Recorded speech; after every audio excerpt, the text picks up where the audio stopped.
Walker Howard, former LSU's former quarterback, backup quarterback, third string quarterback, whatever.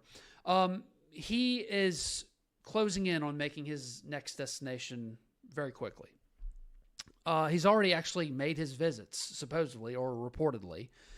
This was a couple of days ago, according to On3 Sports. Walker Howard intends to visit only two places, TCU and Ole Miss. Now, there's no update on if he has or who he has or when he plans to visit, all that stuff. I would imagine he's done that already. I would imagine he's keeping it close to the vest. He's not doing the whole put the jersey on, take a bunch of pictures, in the locker room, all that other crap. When you get to this point, you're kind of made up your mind and like, okay, this is all ball talk. And considering his dad was a former player and, all these other things, I would imagine that's kind of the route that they're going. They're not doing the whole pull out the red carpet. It's all football talk. So the updates right now, as far as TCU and Ole Miss are concerned, On3 is reporting that he will make a decision in the next few days, mostly because Walker Howard has to make a decision in the next few days. Now, he could wait until after spring, but what good would that do him? He has to make a decision within the next couple of days because the transfer portal closes this Wednesday. And by the way, classes have already started most places. I know LSU started this week. Is that correct? We start tomorrow. Start tomorrow. Okay. So everyone's pretty much starting up classes. I think Florida started last week. Everyone's starting up their classes, so that's why. He's got to make a decision now. He's got to make it soon, and I imagine he made his visits, if I were him, made his visits this weekend. TCU still seems obvious, and it still seems the favorite. A lot of people will tell you that. A lot of people close to Walker Howard will tell you that. But in the last few days, other SEC teams have made a push, Ole Miss obviously being one of them. And a lot of other things have happened with the TCU program. Garrett Riley, TCU's quarterback coach and offensive coordinator, who was the Broyles Award winner this year for the top assistant coach in the country, he left for Clemson.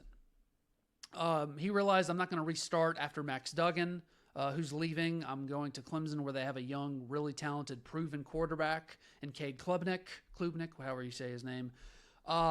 He recruited him. I think the kid's from Austin, Texas. He's now at Clemson. So there's probably a relationship there, and I guarantee you he's like, I want to hitch my wagon on that for 2 years so my coaching stock doesn't go down. So Garrett Riley's gone. And considering where Walker Howard is considering going in the SEC at Ole Miss, it's obvious that NIL is not a huge factor because Ole Miss has NIL problems. Ole Miss finished outside the top 25 in recruiting this year.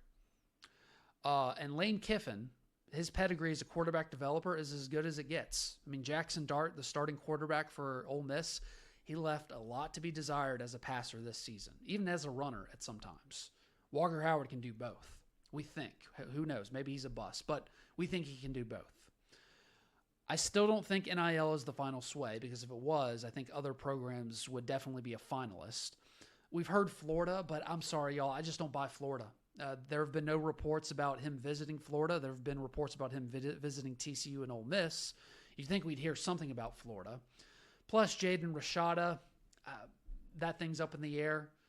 Who the hell knows how that thing's going to end? But yeah, I just don't care if Billy Napier was in Lafayette and knows him. Cool. You don't have to know somebody. I mean, it's certain family members. There's also, just because you like them or know them or have a personal relationship with them doesn't mean you'd hire them for your business. So I just don't buy the Florida stuff. Billy Napier, I think he's going nowhere at Florida.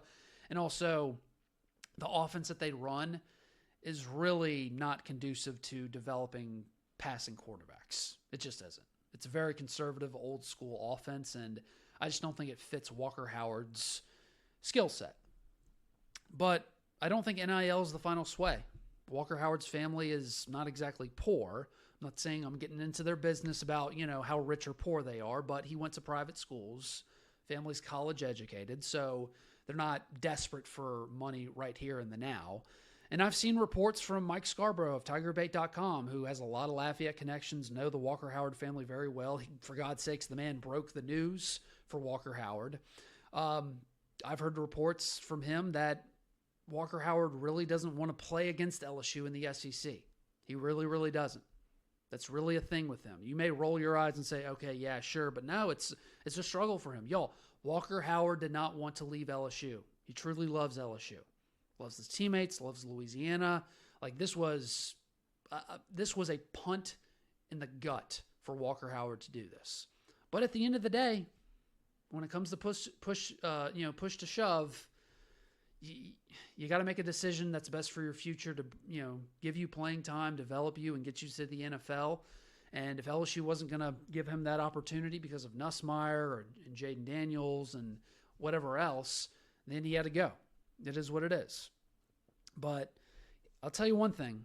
When it comes to Ole Miss, he will have playing time, and he will have good coaching.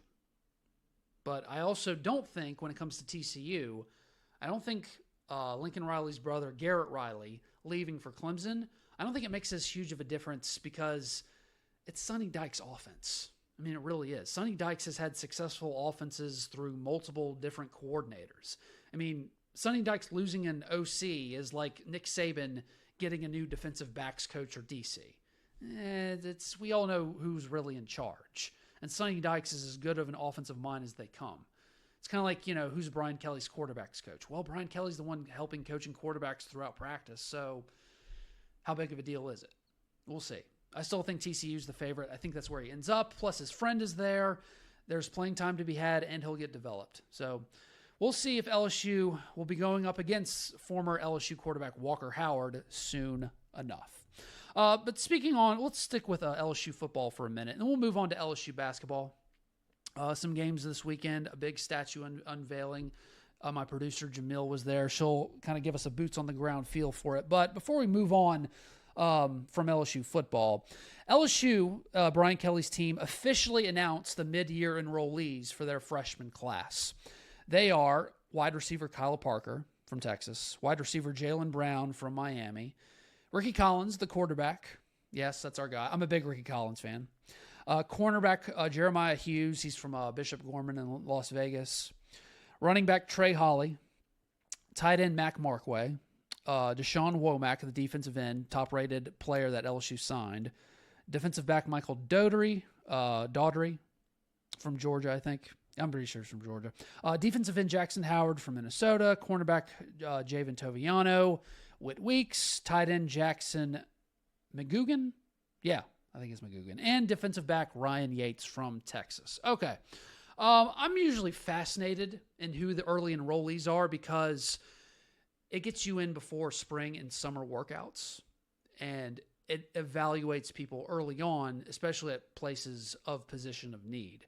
So the two biggest early enrollees, as far as guys that actually are here and signed, are Deshaun Womack, your edge guy, and Whit Weeks, the linebacker, Wes Weeks' little brother. Getting these freshmen early on campus means that they can gain 15 pounds of muscle before they go through the summer workouts. Now, going through summer workouts and all that stuff helps, but you get sort of an extra workout period, a full calendar year almost of working out before the end of your freshman season. I mean, think about getting Will Campbell on campus early last season, how big that was to get him in on campus. It was huge because he was probably going to be your starting tackle or one of your starting tackles this season regardless, from day one. I mean, I remember Will Campbell in an interview when he came on. I think they were a week into spring practice, just 1 week into spring practice, and he had already gained 20 pounds of muscle at the start of spring practice. Just from being here from January all the way through March, had gained 15 to 20 pounds, just like that, just being from in a college weight program. Then he gains another 15 pounds during the summer. Good weight. Builds up the physicality. I mean, and that's important because with guys like Deshaun Womack and Whit Weeks, where positions of need that you're going to need them to play early on, maybe not start, but play early on, they're going to need that for depth this year because they're playing either near the line of scrimmage or at the line of scrimmage, and they need to bulk up and get physically ready for SEC play once that happens because the biggest transition that you make at any position from high school to college is the line of scrimmage. And both of those players are going to be playing near or at the line of scrimmage a lot in their career, at inside linebacker and at that outside jack linebacker spot. Last thing before we move on, though, speaking of inside linebacker, No word on any transfer portal entries for inside linebacker spots for LSU to kind of replace, I guess you could say, the loss of Demario Tolan to Auburn. By the way, Auburn is literally picking off starting defenders from like every SEC school, Ole Miss, Kentucky, you name it. Auburn ain't playing. But here's what I think LSU is going to do. I think it's pretty clear, unless something else happens, with the transfer portal ending on Wednesday, I think LSU's going to wait till after spring to add that inside linebacker.